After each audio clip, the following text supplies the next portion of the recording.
अस्सलामु अलैकुम वरहमतुल्लाहि वबरकातुहू। मैं हूं मोहम्मद रफ़ी, राना रफ़ी फार्म फैसलाबाद से। आज का जो सेशन है वो अपने व्यूवर्स को याद दहानी के लिए है कि मैंने अपने तमाम हर्ड में जो जानवरों को पीपीआर की वैक्सीन जो है वो कर दी है। ये मेरे हाथ में इसके वैल पड़े हुए हैं, खाली वैल हैं इस वक्त ये, क्योंकि हमने इसकी तरतीब जो है वो जुलाई में हम करते हैं।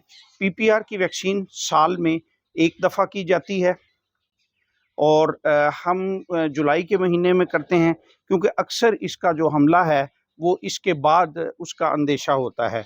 और याद रहे कि वैक्सीन जो है वो बीमारी आने से पहले की जाती है, बीमारी आने के बाद वैक्सीन नहीं की जाती, क्योंकि बीमारी आने के बाद अगर वैक्सीन करेंगे तो वो बीमारी की शिद्दत जानवरों में बढ़ जाती है।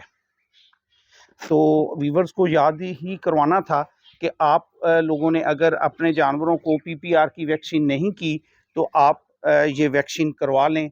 पीपीआर बीमारी के अंदर जो अलामात होती हैं वो मैं आपको दोबारा बता देता हूँ। सबसे पहले जानवर का मैदा ख़राब होता है, और मैदा ख़राब होने के बाद जो है वो उसका अपना मोशन उसको बहुत ज़्यादा लग जाते हैं, और बुखार हो जाता है। बुखार की शिद्दत बहुत ज़्यादा होती है, इसमें 107 से 108 तक बुखार होता है।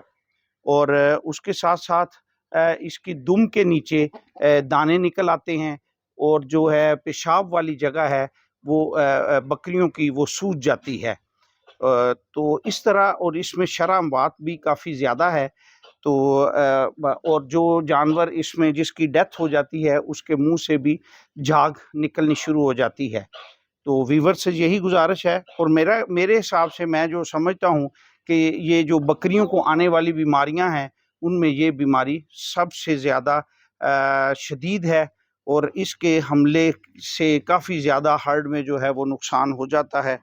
तो आपने अगर वैक्सीन नहीं की तो आप भी अपने जानवरों को पीपीआर की वैक्सीन करवा लें।